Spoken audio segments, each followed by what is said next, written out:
Assalamualaikum warahmatullahi wabarakatuh. Selamat pagi, siang, sore dan malam buat sobat pecinta horor. Bagaimana kabar kalian hari ini? Semoga senantiasa sehat selalu ya. Seperti biasa, Karam Kali Aja Seram akan selalu menghibur kalian dengan cerita-cerita seram, horor, dan menegangkan.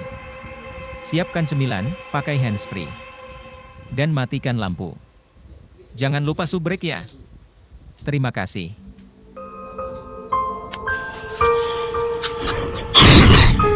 Kali Aja Seram.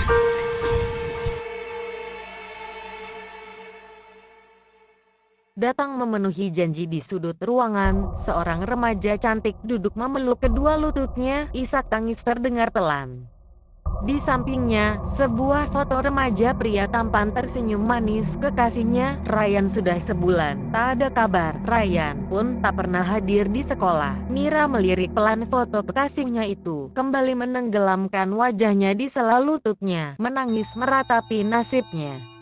Ryan, sudah 2 minggu juga lamanya Mira tak hadir di sekolah. Surat peringatan dari guru kelasnya tak dihiraukan. Di pikirannya hanya ada kata janji dari Ryan.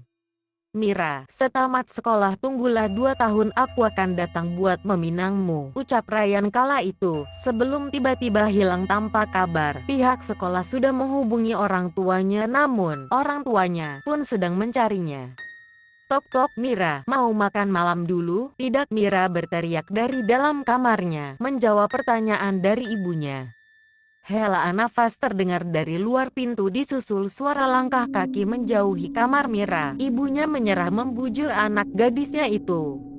Ibunya tahu betul perasaan anak gadisnya itu. Pasalnya, bukan hanya janji yang diucap Ryan untuk Mira, orang tua Ryan sudah bertemu untuk mengikat tali pernikahan setelah Mira tamat sekolah nanti. Asteris, tangis Mira semakin terisak-isak. Andaikan waktu bisa ia putar maka tak ada hati untuk mengenal Ryan. Janjimu, ucapanmu, semuanya palsu. Retak sudah layar ponselnya abis dilempar. Mira menghantam dinding. Wajahnya bengkak karena menangis. Semilir angin menyibak gorden jendela kamarnya yang tak tertutup, menyibak sedikit rambut acak-acakannya. Mira, maafkan aku, duar. Siluet bayangan nampak di balik jendela. Cahaya petir menyilaunya, nampak wajah sedih menatap ke arah Mira yang masih terisak. Janji, akan kupenuhi untukmu. Maafkan aku, Mira. Siluet bayangan itu hilang setelah berucap lirih. Petir semakin berdangan. Nampaknya, malam itu, kan turun hujan deras. Seakan hujan ikut merasakan kesedihan Mira. Mulai hari itu, kisah janji yang tak usai akan datang memenuhi janjinya. Kisah Ryan dan Mira. Sip, dah ada satu sementara di suatu tempat di bawah pohon rindang malam itu. Siapa kamu? Lirih ia bertanya, kepalanya ia miringkan ke samping. Sesosok hantu remaja laki-laki duduk di sampingnya, wajahnya tertunduk sepi. Pelan ia ikut menoleh menampakkan kedua rongga matanya yang kosong. Kamu bisa melihatku, jika begitu, bantulah aku. Ia menghela nafas, tidak, carilah orang lain. Kembali ia menenggelamkan wajahnya di sela lututnya. Nampak ia dalam suasana hati tidak baik. Angin malam bertiup agak kencang karena malam itu memang nampak akan hujan. Kumohon, wajahnya memelas, jiwaku tidak tenang. Ada janji yang harus ku penuhi, jadi bantulah aku. Kembali hantu yang ternyata Ryan memohon kepada anak yang bisa ia rasakan energi positifnya. Anak itu berdiri. Tidak, silahkan pergi. Jangan ganggu aku. Ia melangkah pergi meninggalkan hantu Ryan yang ikut berdiri. Bayangan anak itu semakin menjauh. Ryan tersenyum kecut, tidak ingin menyerah demi membebaskan jiwanya dari janji yang tak sempat terlunas. Aku bukan tipe hantu iseng, tapi tolong maafkan aku kali ini, ucapnya dan kemudian perlahan memudar, jiwanya mengikuti dari belakang. Sejak malam itu, Ryan terus mengganggu hari-hari anak lelaki yang ia mintai tolong, tidak peduli walau ia terus diminta pergi. Sore itu, Ryan kembali mendatanginya. Dirinya terus mengikuti sembari terus memohon agar dibantu. Ku bilang, jangan ganggu lagi, bentaknya untuk kesekian banyak kalinya. Bentakannya mengundang pandangan aneh dari para pejalan kaki. Merasa diperhatikan, ia memilih mempercepat langkahnya sambil tertunduk. Aduh, maafkan saya. Baru saja ia menabrak seorang gadis, barangnya bawaan gadis itu berhamburan. Mira, Ryan menatap gadis yang ditabrak. Anak itu menoleh ke atas, tepat jiwa Ryan melayang. Ia terdiam, ia menoleh ke arah Mira yang sibuk mengumpulkan barang belanjaannya. Dia yang kau ikat janji, lirihnya pelan. Ya, dia kekasihku, ucap Ryan, wajahnya amat sangat sedih. Raut penyesalan tersirat. Terima kasih, ucap Mira kepadanya. Sekali lagi maaf. Mira berlalu, raut wajah sedih dan mata bengkaknya nampak jelas. Ku mohon bantulah aku, Ryan kembali memohon. Ia menggigit bibir bawahnya, kedua rongga matanya mengalirkan air mata darah. Akan kupikirkan, hanya itu yang ia katakan. Ryan mengubah raut wajahnya yang gembira, sebercah harapan terbesit di sana. Aku pulang, tidak ada sahutan, hanya suara jangkrik serta hewan malam lainnya. Keadaan rumah itu begitu sunyi, suasananya gelap.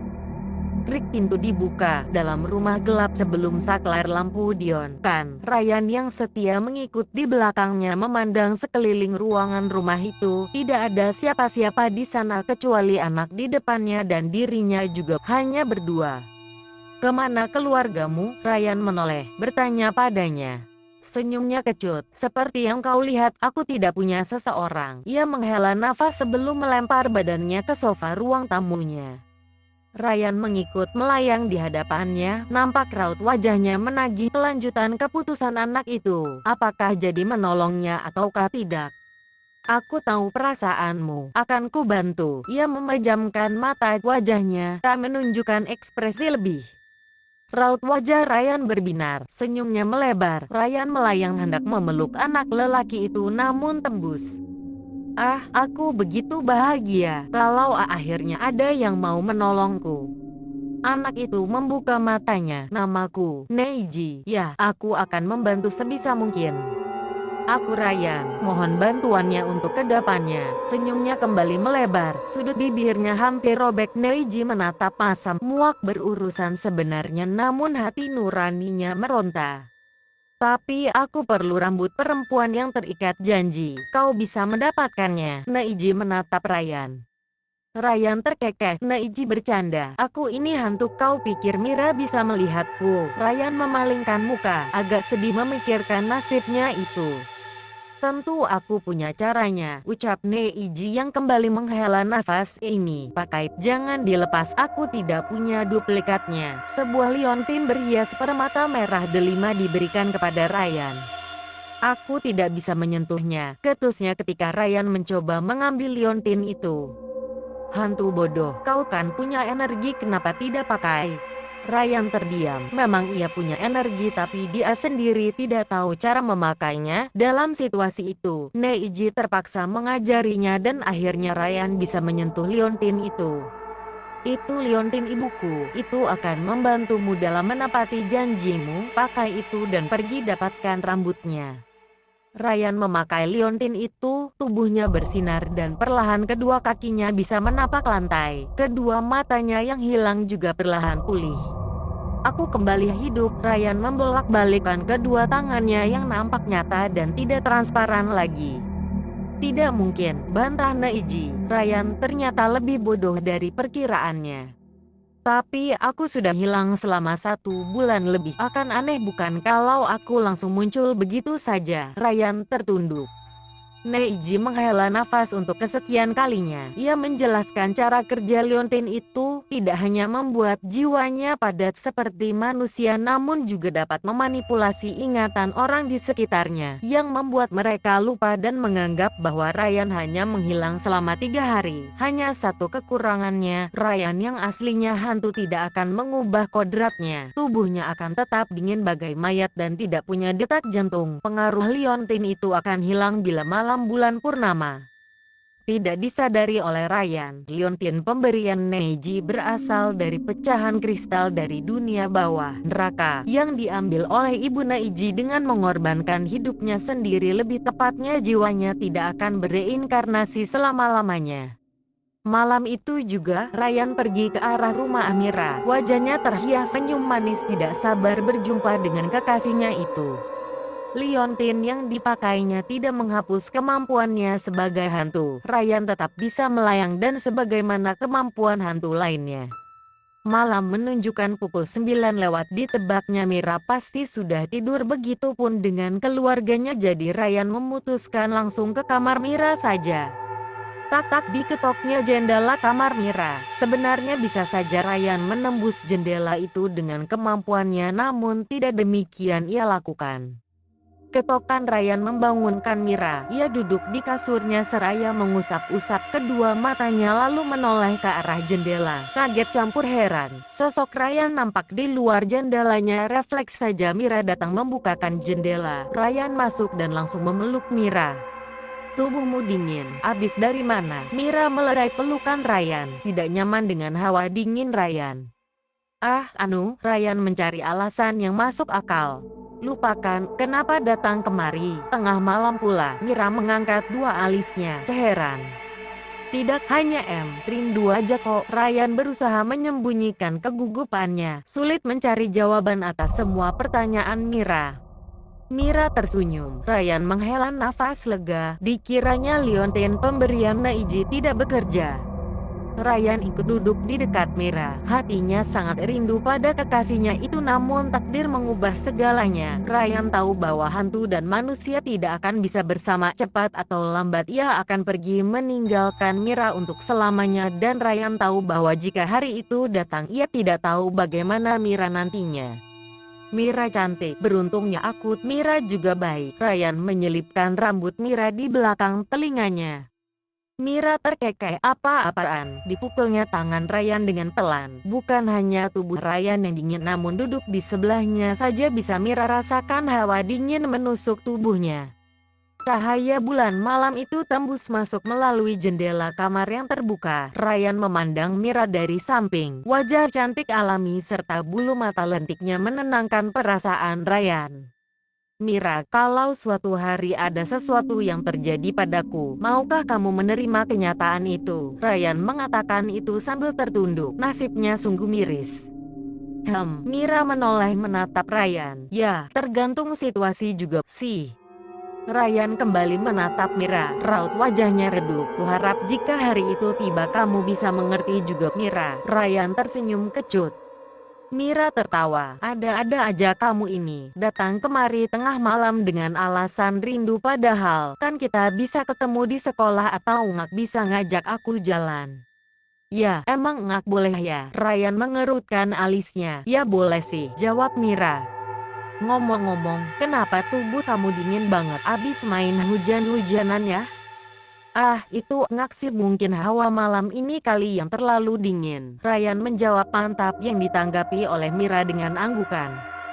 Suasana tiba-tiba hening, angin malam menusuk masuk melalui jendela. Mira merinding sementara Ryan menautkan kedua alisnya lalu memandang sekitar kamar. Sekarang kenapa? Ngeliat hantu kah? Mira terkekeh melihat Ryan memandang sekitar kamarnya. Ngak, kok kamu tidur aja, aku pulang. Lagi pula udah larut malam. Ngak, baik juga laki-laki ada di kamar perempuan tengah malam. Mira membenarkan perkataan Ryan. Ryan turun mengandalkan lubang-lubang dekorasi rumah Mira yang sebenarnya bisa saja ia melayan turun saja. Ryan melambaikan tangan ke arah Mira yang hanya dibalas senyum manis. Setelah rumah Mira sudah tak nampak lagi, Ryan menghentikan langkahnya. Angin yang sama datang melalui diri Ryan, dingin dan kadang hangat sama ketika masih di kamar Mira tadi. Siapa kamu? Ryan menundukkan kepalanya, perlahan melayang dan tubuhnya menjadi transparan. Hantu yang lari dari neraka. Ya, wakil hitam dan putih akan memburumu nanti. Loh. Sesosok tubuh anak kecil perlahan terlihat di hadapan Ryan. Senyumnya manis, namun bila diperhatikan lagi kedua sudut bibirnya agak robek. Lalu, kau juga hantu. Tapi kenapa kedua wakil itu tidak memburumu? Ryan terlihat masam. Karena aku sendiri salah satu dari mereka. Hehehe. Bibir yang hanya tersenyum manis itu berubah mengerikan. Ryan sontak melayang menjauh. Kau tidak perlu memburuku. Aku akan kembali sendiri bila urusanku selesai. Sosok anak kecil itu memiringkan kepalanya. Ya, kami sebenarnya berencana tidak memburu Moon-Amun. Liontin itu bagian dari neraka. Ia menunjuk Liontin Ryan. Jika kau punya niat mengambil ini, aku tidak akan memberikannya. Tanpa ini aku tidak bisa menyelesaikan urusanku, jadi tolong. Anak wanita itu berani juga membantu hantu. Cih, Liontin itu menyelamatkanmu. Tapi jangan kira kau akan selamat lain kali. Kau ingat ini baik-baik. Hantu tetaplah hantu, jangan berharap lebih. Setelah mengatakan hal itu, sosok itu menghilang. Ryan akhirnya tenang. Ia tidak mengira bahwa Liontin itu akan menimbulkan masalah lain. Setelah kejadian yang menimpanya, Ryan menceritakan semuanya kepada Neji. Jauh dari perkiraan Ryan, ia mengira bahwa ceritanya itu akan mengejutkan Neji nantinya, tapi Neji sendiri tidak terkejut. Raut wajahnya biasa saja. Ryan terdiam sejenak sebelum bertanya, akan kamu apakan rambut Mira? Ryan memadatkan tubuhnya dengan bantuan liontinnya, kemudian duduk di hadapan Neji. Seperti biasa Neji hanya menghela nafas. Ryan terlalu curiga padanya. Di hadapannya Ryan terus menatapnya seraya menautkan kedua alisnya, menunggu jawaban darinya. Ya, akan kugunakan untuk menguatkan rohmu, tapi tentu saja punya batas waktu. Ryan mendekatkan wajahnya dengan tiba-tiba. Apa akan berbahaya bagi Mira? Neji menjauhkan kepalanya. Bicaralah selayaknya, aku bukan gay, ketusnya. Hahaha, aku juga bukan gay, tapi mohon jawab pertanyaanku tadi. Wajah Ryan serius. Tentu tidak. Aku hanya akan mengikat rambutnya di tulang jarimu agar rohmu tidak diburu dan bisa tahan matahari. Neji menjelaskan. Ryan menghela nafas lega. Dikiranya hal yang akan dilakukan oleh Neji berdampak negatif untuk Mira nantinya. Namun raut leganya langsung berubah setelahnya. Katamu, kau butuh tulang jariku kan? Tapi aku tidak tahu di mana aku mati. Ryan tertawa canggung. Neji membuka mulutnya namun bingung apa yang akan ia katakan kepada Ryan. Betapa mirisnya nasib hantu di hadapannya itu. Begitulah kira-kira pikiran Neji. Jadi apa yang akan lakukan? Tanya Ryan. Raut wajahnya bingung. Ryan tersentak ketika Neji menarik liontin dari lehernya. Tanpa liontin yang dipakainya, Ryan menjadi transparan dan melayang di hadapan Neji. Nah, sekarang gunakan energimu di kepalamu, itu akan membantumu menemukan tempatmu mati. Neji mengantongi liontinnya. Ryan melakukan apa yang dikatakan oleh Neji. Semenit, 5 menit, hingga akhirnya Ryan mendapatkan ingatan samar-samar di kepalanya. Sudah ingat? Neji menatap Ryan yang dibalas dengan gelengan. Sementara itu malam menunjukkan pukul 11.10, hampir tengah malam. Ryan terus menggunakan energinya di kepalanya. Lambat laun ingatan yang samar-samar itu menjadi jelas dan semakin jelas. Sekolah terbengkelai, tapi aku tidak terlalu yakin. Aku hanya dapat melihat bahwa aku ada di sekolah terbengkelai. Ryan menghentikan menggunakan energi di kepalanya. Ia tidak terlalu menyukai perasaan aneh di kepalanya itu. Neji lagi-lagi menghela nafas sebelum menyerahkan liontin yang diambilnya tadi kepada Ryan. Nah, dapatkan saja tulang jarimu itu. Aku akan tidur. Neji berdiri, perlahan pergi ke kamarnya. Neji berbalik, mendapati Ryan yang tersenyum canggung dengan liontin yang terjatuh di lantai tepat di dekat kaki Ryan. Neji mendengus sedikit kesal. Tidak bisakah kau belajar menggunakan energi hantumu itu? Hantu macam apa yang begitu bodoh? Neji terpaksa berjalan kembali mendekati Ryan yang masih melayang sejengkal dari lantai itu. Sebetulnya itu aneh, aku tidak pernah kursus kemampuan hantu, jadi bukankah itu wajar? Ryan melebarkan mulutnya, kepalanya ia miringkan. Suara tulang bergesek basah itu membuat Neji sedikit bergidik ngeri. Neji mengambil liontin di lantai lalu mengalungkannya di leher Ryan. Kembali setelah itu tubuh yang transparan mulai kembali memadat dan menapak lantai. Neji menunda pergi tidur demi mengajari Ryan memanfaatkan energinya untuk mengendalikan benda, melayangkannya, juga cara memanipulasi benda lainnya. Setelah menguasai menggunakan energinya, malam itu juga Ryan berangkat menuju sekolah terbengkelai demi tulang jemarinya. Malam kini menunjukkan pukul 1 malam. Ryan berdiri di depan sebuah sekolah terbengkelai yang jauh dari pemukiman. Suasana sekitarnya mencekam. Suara burung hantu menarik perhatian Ryan. Sejenak ia memutar kepalanya ke belakang tubuhnya. Senyum lebar menampakkan gigi-gigi kecilnya yang meruncing. Kedua rongga matanya mengeluarkan belatung yang berjatuhan silih berganti. Burung hantu yang hendak berbunyi jadi tercekat. Mata hitam pekatnya seakan melotot tak berkedip melihat pemandangan mengerikan di depannya. Krek-krek tulangnya berbunyi kala Ryan kembali memutar kepalanya ke tempat seharusnya. Angin malam bertiup membuat siapa saja merinding kedinginan kecuali bagi para hantu. Ryan perlahan melangkah masuk ke sekolah terbengkelai. Gelap gulita ruangan itu. Ryan perlahan masuk lebih dalam mengandalkan ingatannya untuk menemukan tempat ia mati. Aku di kotak. Ryan berhenti di depan sebuah kotak besar yang tergembok. Ryan menggunakan energinya merusak gembok berkarat itu lalu dibukanya secara perlahan. Kejam, manusia biadab, suaranya menggema memecah kesunyian malam. Terlihat jelas pemandangan di dalam kotak itu amat sangat mengerikan. Di dalam kotak, sebuah tengkorak manusia yang tak lain adalah Ryan sendiri. Hanya baju sekolah yang sudah lusuh dan kehitaman bekas darah yang menemani tengkorak itu juga sebuah cincin di jarinya. Apalah artinya cincin ini sekarang? Ryan tertawa miris memandangi keadaan tubuhnya yang sudah menjadi tengkorak sekarang. Ryan mengambil satu tulang jemarinya saja juga cincin pertunangannya bersama Mira lalu kembali menutup kotak itu dan pergi tanpa menoleh. Tak seseorang lompat dari balik jendela masuk ke ruangan tempat jasad Ryan berada.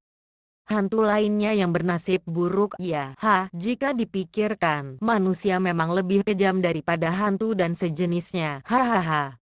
Ia kemudian jongkok di hadapan kotak tempat jasad Ryan. Ia menyentuhnya pelan lalu kembali berdiri dan melihat